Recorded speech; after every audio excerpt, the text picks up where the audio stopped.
안녕하세요. 11월 12일 화요일입니다. 크리스마스 꽃인 포인세티아 꽃 감상 잘 하고 계시겠지요? 그리고 이제 일주일 후에 다음 주 화요일 19일이네요.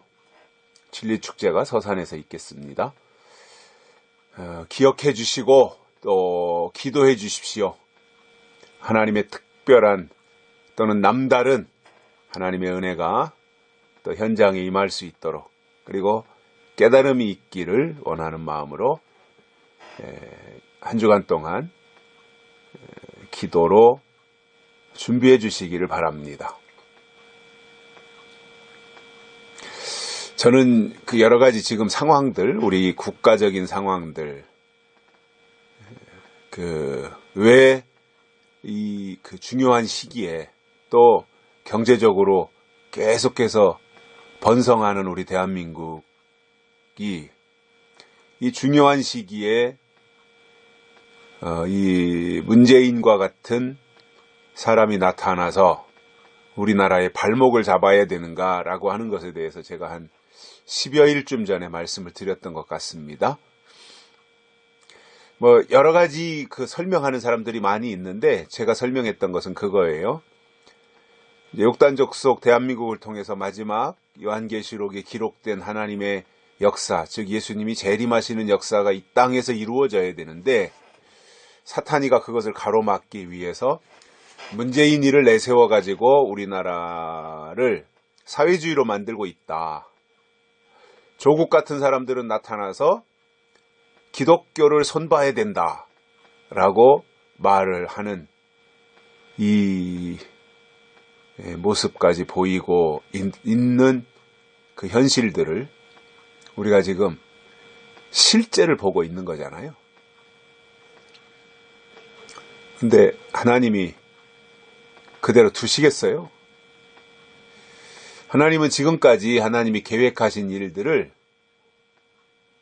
사탄에 의해서 포기하거나 또는 그르쳐진 적이 한 번도 없어요. 방해는 계속 있었지만, 사탄의 방해. 그러나 하나님이 이기신 것을 보면서 현재 우리나라가 문재인 씨 때문에 여러 가지 참 경제적으로 어렵고, 또 여러 교육이라든가 안보라든가 외교라든가 이런 것에서 참 처절하게 고통을 당하고 있는데, 악이 비록 성할지라도 진리는 더욱 강해질 것이고요. 문재인이 여러 가지 공수처를 하겠다라든가 이런저런 패스트트랙 이런 것을 내세우면서 어떻게 하든지 내년 국회의원 선거 이겨가지고 우리나라를 사회주의로 끌고 가려고 하는 이 참 국민들을 다 속인 거죠. 지금도 속이고 있고요. 문재인은 거짓말쟁이거든요. 여러분, 공산주의자들은 거짓말쟁이에요. 공산주의자들은 거짓말을 너무 잘해요. 그래서 그러한 얘기도 제가 얼마 전에 들었는데, 순수하게 우리나라에서 태어나서 우리나라에서 교육받고 우리나라에서 자라나는 사람들 있잖아요. 물론 그 사람들이 다 의롭거나 진실하거나 그렇진 않지만, 그래도 우리나라에서 자라난 사람들과 북한에서 다 성장해서 교육받고 있다가 탈북자가 되어서 우리나라에 와서 정착해서 사는 사람들을 비교해보면, 북한에서 우리나라에 넘어온 사람들이 훨씬 더 거짓말을 잘한다는 거예요. 새빨간 거짓말을. 이런 거에서 비교해봐도, 빨갱이 사상을 받은 사람들은 거짓말쟁이들이구나. 문재인도 그래서 그전 후보자 때부터 거짓말을 너무 잘했어요. 그래서 저는 그 사람을 신뢰하지 않아요. 거짓말을 할 게 아니라, 그때는 내가 생각을 잘못했었다. 시인하고, 이제 내가 생각을 바꾸겠다라든가, 방향을 바꾸겠다라든가, 내가 고치겠다라든가, 이렇게 해야 그 사람의 진심을 믿을 수 있는 건데, 그 사람은 한 번도 그런 적이 없어요. 거짓말합니다. 거짓말. 이게 공산주의자들이에요. 빨갱이들. 같은 부류이고, 이게 성경에서 사탄은 거짓말쟁이라 그랬거든요. 이게 다 같은 통속인 거예요. 한 통속.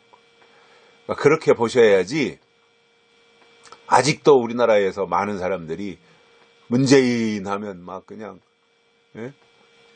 환호하고 뭐 이런 어리석은 사람들이 많아요. 이게 지금 실체를 봐야 되는데 실체를 보지 않으려고 그래요. 이렇게 알려줘도 그럴 리가 없다는 거죠. 참, 지 혼자 망하면 상관없는데 대한민국을 망하게 하고 또 더더군다나 하나님의 계획하신 일들이 있는데 그것을 지금 사탄이가 문재인을 통해서 우리나라를 전복시키려고 하는 거거든요. 하나님의 일이 이루어지지 못하도록. 그거예요. 물론 이루어지지 않지만 문재인의 계획이 하나님의 뜻이 이루어지지만 현재 돌아가는 상황들을 보면 그렇다는 거예요. 그런데 그것도 모르고 문재인을 지지하고 누가 문재인에 대해서 헐뜯는 말만 하면 괜히 막 성질 부리고 싸우자고 덤벼드는 이러한 어리석은 사람들이 있다는 게 참 통탄할 일입니다. 그것도 교회 안에 있는 사람들이 그렇게 하고 있다고 하는 게 저는 참 마음이 아파요. 사탄에게 붙잡혀 쓰임받는 문재인이 불쌍한 거죠. 어찌 보면 그래요. 불쌍한 거예요. 하나님의 손에 붙잡혀서 쓰임받아야지. 왜 사탄에게 붙잡혀서 거짓말이나 하면서 말이죠. 이렇게 쓰임받는다고 하는 것이 참 불쌍해요. 어찌 보면. 그래서 불쌍히 여기고 하나님 저 영혼도 불쌍히 여겨달라고 하고 싶다가도 얼굴만 보면 그냥 밥맛이 떨어져 버리니까 그렇게 기도해주고 싶은 마음도 싹 가셔버리더라고요. 그래도 또 한편으로 아이고 사탄에게 붙잡혀서 쓰임받는 사람이 참 불쌍하다. 속으로는 또 그런 생각도 합니다. 근데 기도는 해주게 안 돼요. 처음이에요. 역대 대통령들을 위해서 제가 그래도 많이는 아니어도 순간순간 또 어려운 일들을 만났을 때 하나님이 도와주시라고 기도했는데 문재인을 위해서는 기도가 안 되더라고요. 빨리 내려오는 게 애국하는 것이고 문재인이 나라를 그나마 덜 파괴시키는 거고 빨리 내려오는 게 그나마 하나님의 심판대에 섰을 때 화를 덜 당할 거예요. 계속 올 연말 지나서 내년 지나고 막 이렇게 가다가는 아마 저 사람의 머리에 화만 더 축적시킬 겁니다. 그래도 우리가 이 하나님을 믿는 우리들이 그래도 더 저 문재인이가 더 악해지지 아니하도록 문재인이 속에 역사하는 사탄이 더 역사하지 못하도록 우리가 기도해서 그리고 때로는 나서서 방어도 하고 투쟁도 하고 또 힘도 보태주고 하는 그러한 역할들을 우리가 해야 되지 않겠나 그러한 생각들을 가지고 있습니다. 같이 그렇게 좀 기도해 주시고요. 다음 화요일 날 19일 날 서산에서 진리축제 있다라고 하는 거 기억해 주시기를 바랍니다. 오늘 말씀은 사도행전 17장 11절입니다. 베레아 사람은 데살로니카에 있는 사람보다 더 신사적이어서 간절한 마음으로 말씀을 받고 그것이 그러한가 하여 날마다 성경을 상고함으로. 아멘. 이게 베레아 사람들입니다. 우리가 베레아 사람 같은 신앙생활을 하기를 바랍니다. 우리가 이렇게 좀 세련되져야 돼요. 저는 신앙의 연조가 좀 쌓이고 교회에서 직분이 있고 그렇다고 그리고 이제 마지막 때 하나님이 하실 예언의 말씀이 약속의 말씀을 받아서 우리가 신앙생활을 하고 있잖아요. 그렇다면 세련되져야 돼요. 유치해지면 안 돼요. 야비해지면 안 돼요. 고상해져야 되고요. 세련돼져야 돼요. 이게 저는 약속의 말씀을 받은 하나님의 사람들이 해야 될 일들이다 이렇게 생각을 합니다. 정말 고상해지고 세련돼졌으면 좋겠어요.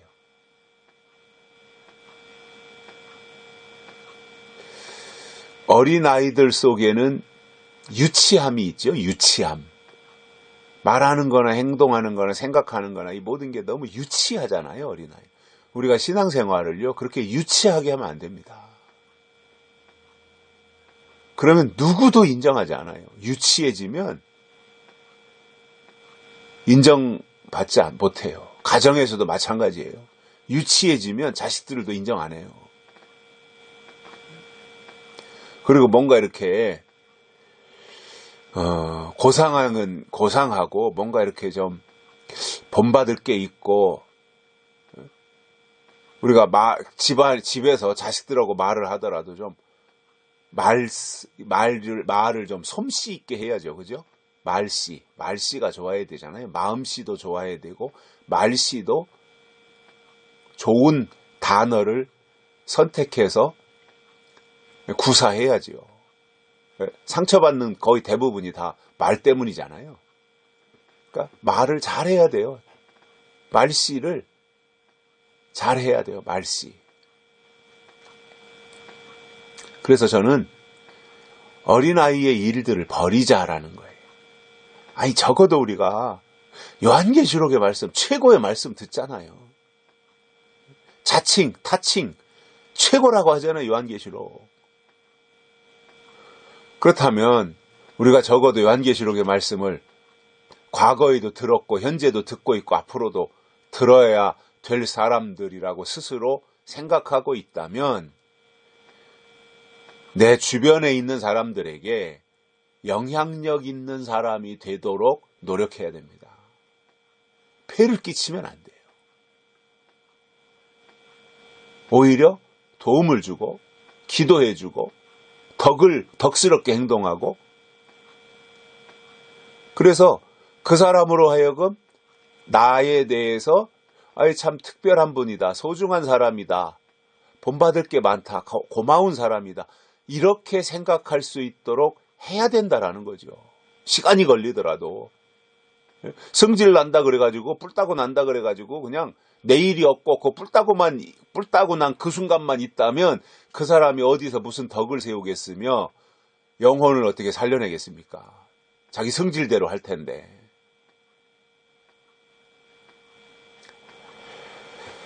여기 그 사도행전에 나오는 베레아 사람들이 있어요. 베레아 사람들. 근데 베레아 사람들 만나보니까 데살로니카에 있는 사람들보다 더 신사적이었다 이거예요. 야, 얼마나 멋있어요.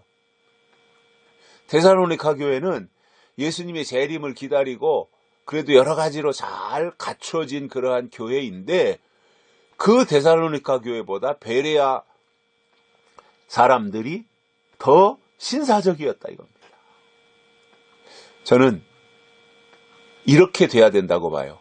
예언의 말씀을 받아서 예수님이 다시 오시기를 기다리며 신앙생활하는 사람들은 그렇지 않은 사람들보다 더 신사적이어야 된다 이 말입니다. 세련돼야 돼요. 신사적이라는 게 뭐예요? 예절을 갖추는 거잖아요. 예의가 있는 거잖아요. 이게 그래서 이 믿음이라고 하는 것이요, 지식이 같이 가야지. 그냥 믿음이라고 하는 말만 해서 말로만 믿음하고 지식이 같이 동반되지 아니하면 그것은 주변에 무의만 일으켜요. 폐만 끼치고요. 그래서 우리가 신사적이어야 된다. 다른 사람들에게 좀 이렇게 배려하고 양보하고 베풀고 하는 이러한 부분들이 베레아 신자들 속에 있었던 모습이었다라는 겁니다. 그래서 더 신사적이 돼야 됩니다.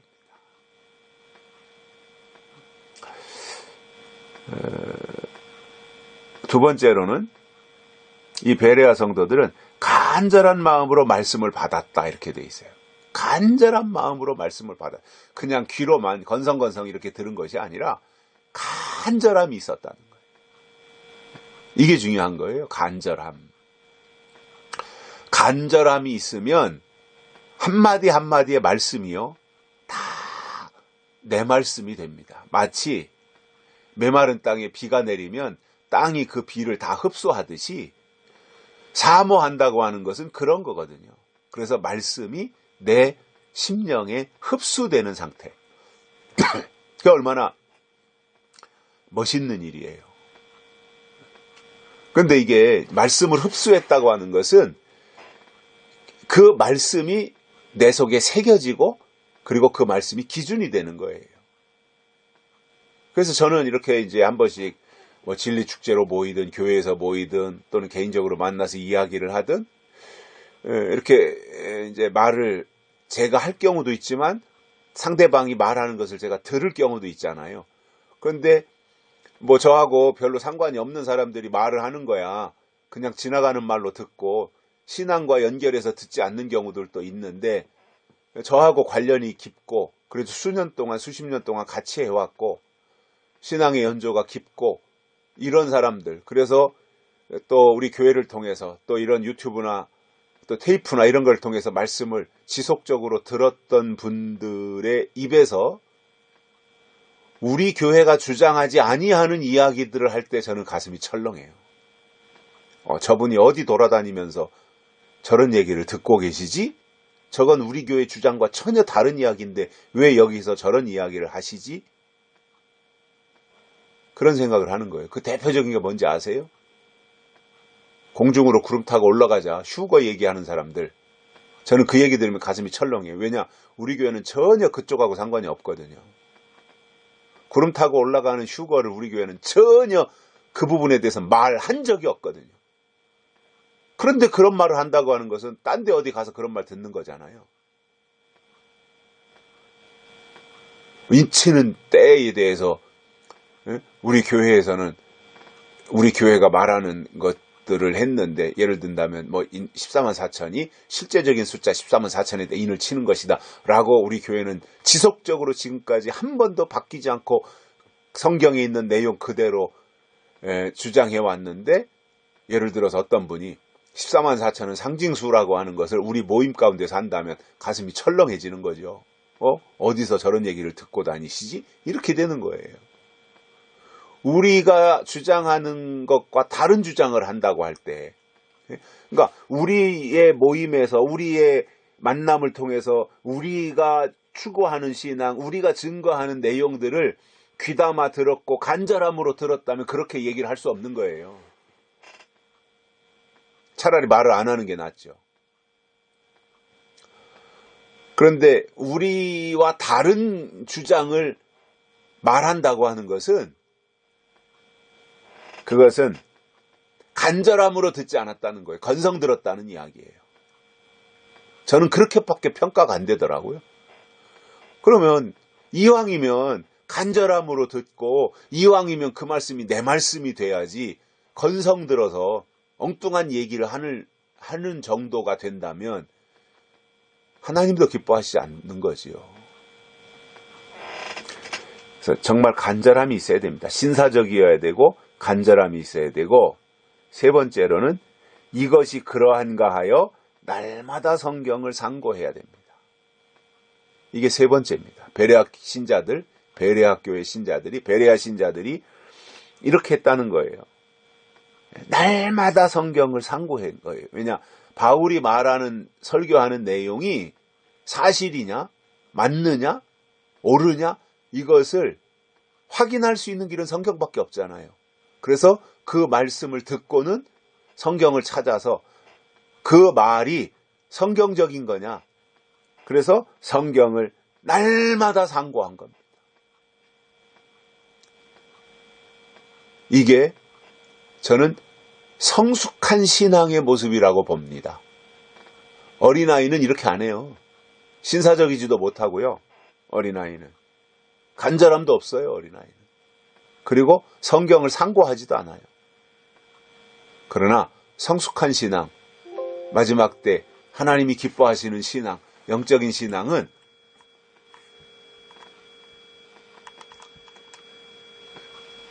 그러한 자세를 가지고 그러한 마음으로 신앙을 키워나가는 거예요. 발전해 나가야죠. 제자리 걸음할 게 아니라. 제가 바라는 것이 있다면 말로만 예수님 재림, 말로만 인치는 거, 말로만 뭐 진리, 말로만 약속 이런 것이 아니라 정말 베레아 신자들처럼 잘 숙성된 사람들 있잖아요. 누가 봐도 고상해 보이고, 누가 봐도 덕스러워 보이고, 누가 봐도 인자해 보이고, 누가 봐도 세련돼 보이고 할 수 있도록 더 신사적이 되고 간절함으로 말씀을 받으며, 그리고 그 말씀이 그러한가 하여 날마다 성경을 상고하는 그러한 신앙인들이 됐으면 하는 바람으로 오늘 이 말씀을 드렸습니다. 여기까지 하겠습니다. 고맙습니다.